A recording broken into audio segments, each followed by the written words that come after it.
Assalamualaikum warahmatullahi wabarakatuh. Selamat datang di channel YouTube Borin Vlog. Di kesempatan ini saya ingin mengulas mengenai sejarah dari Kabupaten Bangkalan yang ada di Provinsi Jawa Timur dan juga Pulau Madura, serta juga asal-usul dari nama Bangkalan itu sendiri. Bagaimana kisah dan sejarahnya, silakan disimak berikut ini. Bangkalan berasal dari kata bangkah dan laan yang artinya mati sudah. Nama itu diambil dari legenda pemberontak sakti bernama Ki Lesap yang tewas di Madura Barat. Diceritakan, Ki Lesap adalah putra Madura, keturunan Panembahan Cakradiningrat dengan selir. Awalnya, ia tak pernah tahu bahwa ia adalah keturunan Panembahan Cakradiningrat. Hingga akhirnya sang ibu pun memberitahu Lesap tentang identitas ayahnya. Lesap muda suka bertapa di gunung di makam keramat. Suatu hari dia bertapa di Gunung Geger di wilayah Bangkalan dengan waktu yang cukup lama. Selepas bertapa, Lesap memiliki keahlian baru menyembuhkan macam-macam penyakit. Oleh raja di Pulau Madura yang saat ini dikenal dengan daerah Bangkalan, ia dipanggil dan diperkenankan tinggal di sebuah rumah di desa Pejagan.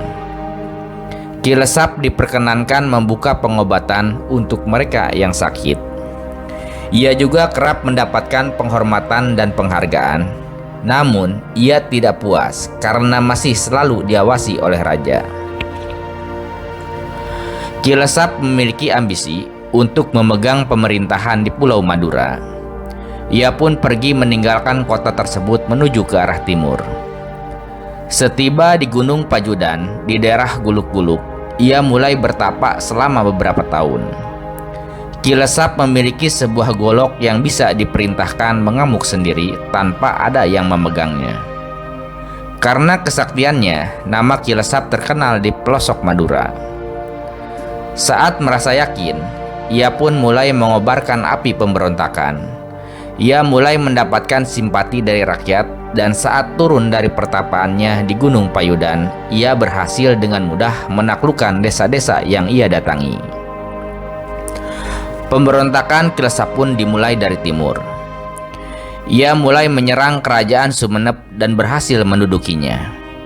Pangeran Cokronegoro IV atau Raden Alza sebagai Bupati Sumenep merasa sangat ketakutan, dan ia melarikan diri bersama keluarganya ke Surabaya, lalu melaporkan adanya pemberontakan tersebut kepada kompeni. Dari Sumenep, Ki Lesap menuju ke Pamekasan melalui jalan sebelah selatan dan singgah di Bluto, Perenduan, Kadura, dan seterusnya. Di semua tempat yang dilalui, ia disambut oleh rakyat dengan penuh simpati, dan terus mereka menggabungkan diri masuk ke dalam pasukan pemberontak yang dipimpin oleh Ki Lesap. Pamekasan dengan mudah pula dapat dikalahkan, karena pada waktu itu Bupati Pamekasan yang bernama Tumenggung Aryo Adikoro IV atau Raden Ismail tidak ada di tempat dan sedang bepergian ke Semarang. Mengetahui hal tersebut, Adikoro IV, menantu Cakradiningrat V di wilayah yang saat ini dikenal Bangkalan, meminta izin ke mertuanya untuk perang melawan Ki Lesap. Adikoro naik kuda dari Bangkalan menuju Blega dan bertemu dengan kelompok dari Pamekasan yang dipimpin oleh Wongso Dirajo, penghulu Bagandan. Mereka bergabung dengan Adikoro. Saat istirahat di Sampang dan makan siang, datanglah utusan dari Lesap yang membawa surat berisi tantangan untuk berperang. Adikoro yang sedang makan langsung marah dan berdiri mengajak pasukannya untuk berperang melawan Ki Lesap. Saat itu penghulu Bagandan tidak setuju untuk berangkat segera karena hari itu adalah hari yang nahas. Ia menasihati Adikoro untuk berangkat besok hari. Namun, Adikoro tak sabar menunggu walau hanya semalam. Akhirnya, penghulu Bagandan pun menemani Adikoro hari itu dan berangkat ke Pamekasan. Adikoro IV dan pasukannya mengamuk dan musuhnya dipukul mundur hingga ke Paganten, wilayah Pamekasan. Karena kelelahan, perut Adikoro terkena senjata dan ususnya pun terburai. Namun semangatnya tak kunjung padam. Ia melilitkan ususnya di tangkai keris dan kembali mengamuk dengan tombaknya. Namun ia kehabisan tenaga dan jatuh lalu meninggal. Hal yang sama terjadi pada penghulu Bagandan yang gugur di medan perang bersama Adikoro IV. Setelah menang, Kilesap pun terus menuju ke arah timur dan bertempur dengan Cakradiningrat V. Pasukan kerajaan berhasil dipukul mundur hingga bantuan kompeni didatangkan dari Surabaya. Pertempuran pun berkobar kembali. Lagi-lagi, bantuan kompeni tak bertahan dan terpaksa mundur. Cakradiningrat V yang merasa kalah, lalu mengungsi ke Melaja dan benteng dipertahankan oleh kompeni. Kilesap pun membuat pesanggerahan di desa Tonjung. Pada suatu malam, Cakradiningrat V bermimpi agar Kilesap dikirimi seorang perempuan yang disuruh memegang bendera putih yang berarti Bangkalan akan menyerah. Mimpi itu pun dijalankan oleh Cakradiningrat. Ia mengirim perempuan ronggeng yang mengenakan pakaian keraton dan disuruh membawa bendera putih untuk menemui Kilesap. Lesap menerima pemberian itu dan membawa perempuan itu ke pesanggerahannya dengan keyakinan Bangkalan sudah menyerah.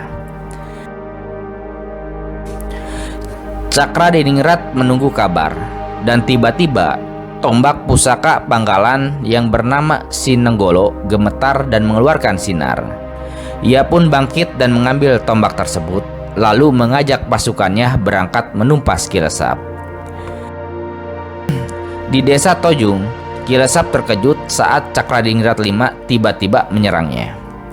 Tak menunggu lama, Cakradiningrat V mendekati Kilesap dan menancapkan tombak ke dadanya.